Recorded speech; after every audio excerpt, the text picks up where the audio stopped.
Hello, my name's Tilley. I'm the CEO of Worthing and Adur Chamber of Commerce. How can young people best prepare themselves for work?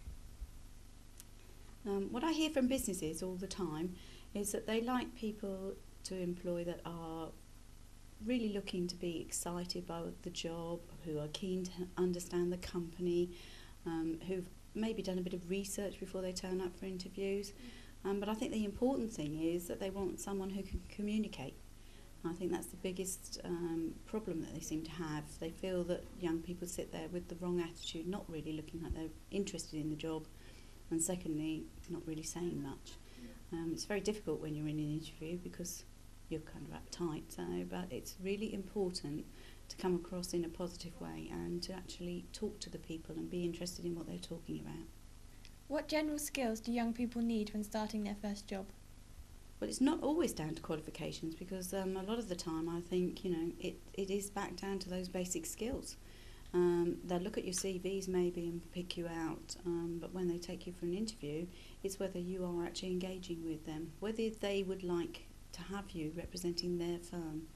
And I think that's maybe where you need to think of it from, look at it from their point of view. What sort of person would they be looking for? So you turn up presented in a nice way, appropriate for an office job or whatever it is, and consider being, dressed at the top end of the range rather than the bottom end, because you can always relax later on.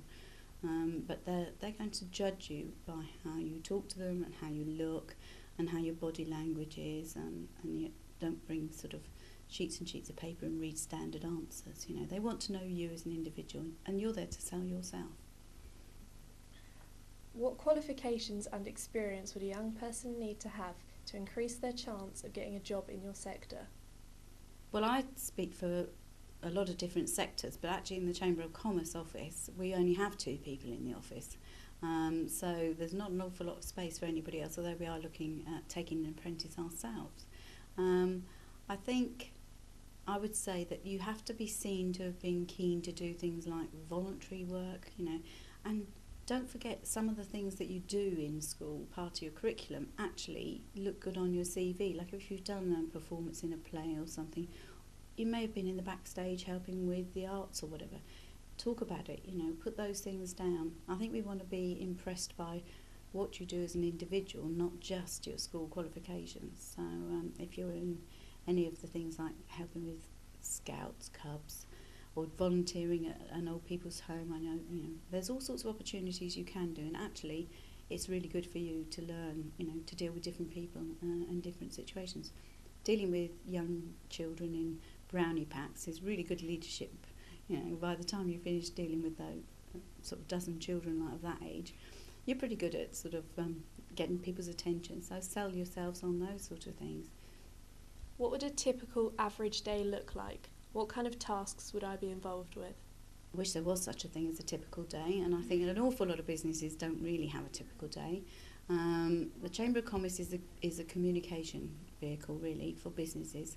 So we're on the telephones, we do an awful lot on the internet, we're doing Twitter and blogging and Facebook and things that really you guys probably know more about than I do, which is where I'm hoping, to get some help from the younger people when we take an apprentice on. But the day really starts with first, just checking all the emails, checking what's out there and what's happening, and we hold quite a lot of events and workshops, so we have to do preparation for those. And really we're there to help with our members, and you would be amazed at the different things that come in from our members that we have to sort of try and deal with, be it parking fines that they think they've been unjustly put in place, or whether it's just that they want to hire somebody. We had a funny request yesterday. One of our companies is taking on 8 people from America for a period of 12 weeks, and they haven't been able to find accommodation for them. So we sent out an email, and we've had a huge response from our members, from individuals saying, I'd love to have one at my house, or, but we could never have predicted that would happen yesterday. But so we're very reactive to the situations, but that's what makes the job exciting.